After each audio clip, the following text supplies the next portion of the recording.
দেখো বন্ধুরা, আমার সোনা বাবা কেমন করে শুয়ে আছে। ভালো করে শুয়েছিলাম সেটা ওর ভাল লাগছিল না, আমার মাকে দেখার জন্য এরকম করে শুয়ে পড়লো।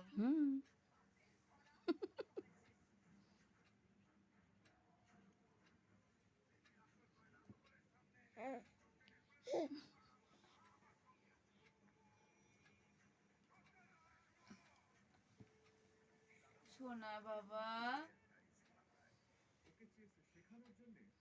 দেখো বন্ধুরা, দেখো আমার মাকে দেখার জন্য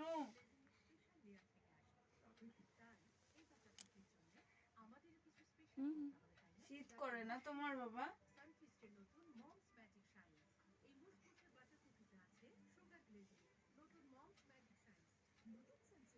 তো শীত তো ঠান্ডা, কিন্তু আমার এই সোনা বাবা তো ঠান্ডাই লাগে না মনে হচ্ছে।